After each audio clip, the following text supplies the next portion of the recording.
Hi there, Victor Pross speaking to you, anarchist artist. Okay, I just wanted to say a few things about the great debate that I had with Vancouver's zeitgeist foremost leader, I guess, in Vancouver, Matt Berkowitz, and the debate, of course, which social system best serves humanity or mankind or something like that. And it was overall a pretty interesting experience, I must say. I rather enjoyed it.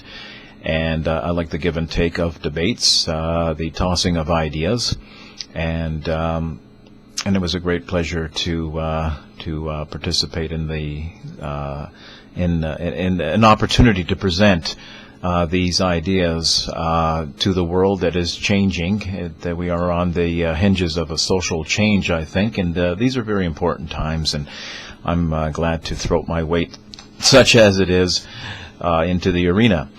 And the way that the debate was structured was in such a way as to be equitable to both sides. Matt opened the debate with making a general statement of his position, an overview, and which was 15 minutes, and then I followed up to present my case, of which clashed, I guess you could say, with Matt's fundamental position on as declared in his opening statement, and I made my case, and then that was followed up by a 10-minute rebuttal by each respective speaker, myself and Matt, followed up to to having a general discussion with myself, Matt, and the moderator, Pavel Hawkins, and then open to the floor for general Q&A, and that was all very much the pleasure to take part in. Now, as was tentatively planned anyway, Matt and I were to make closing statements at the end of the Q&A session. It's just kind of like a ribbon to wrap everything up,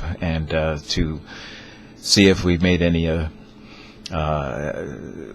our views have been influenced and altered by the other, or just if we remain stalwart to our original position coming into the debate and having left the debate unscathed, so to speak.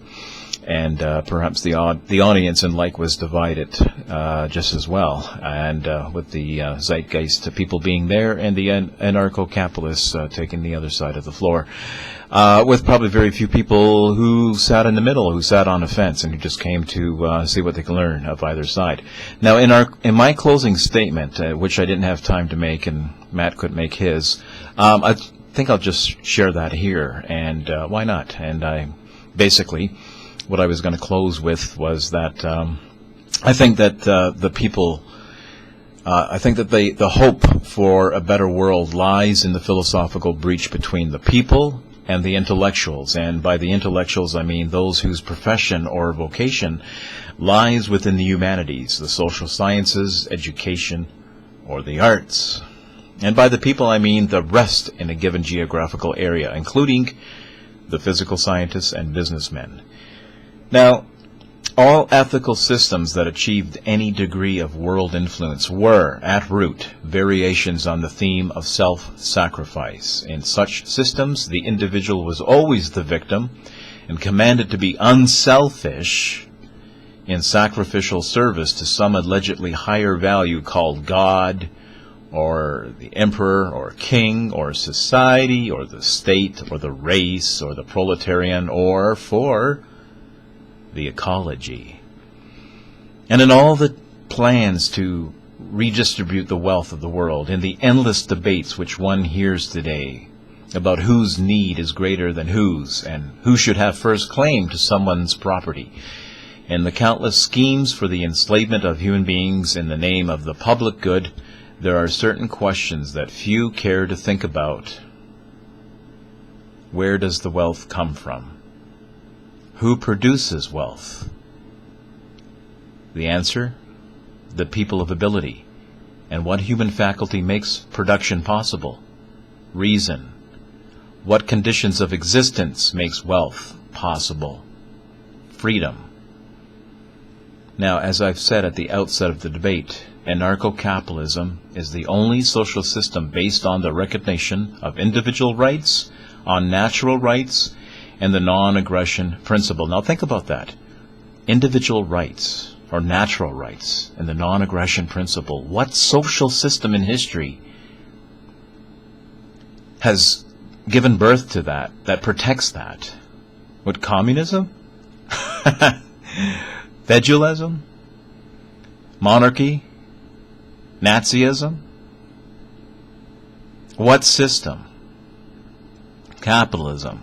Capitalism is the only system that bans force from physical relationships, because capitalism is the system of individual rights,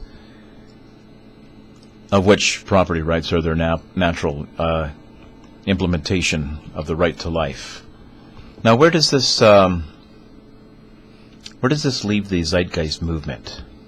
Now, the Zeitgeist movement is not a vanguard of the future, but a terminal stage of the past. And it has been said that the Z movement, or the Zeitgeist movement, is merely Marxism with robots. And of course, there are substantial differences between the two, and so comparisons are usually mocked among members of the ideology. But let's just take a look at this for a moment. Let's just take a look at this for one moment to see if we can make any connections between the two. And that will be in my next video. I do thank you for listening to this one. Please continue to listen to part 2. Signing out for now, Pop Goes the Culture.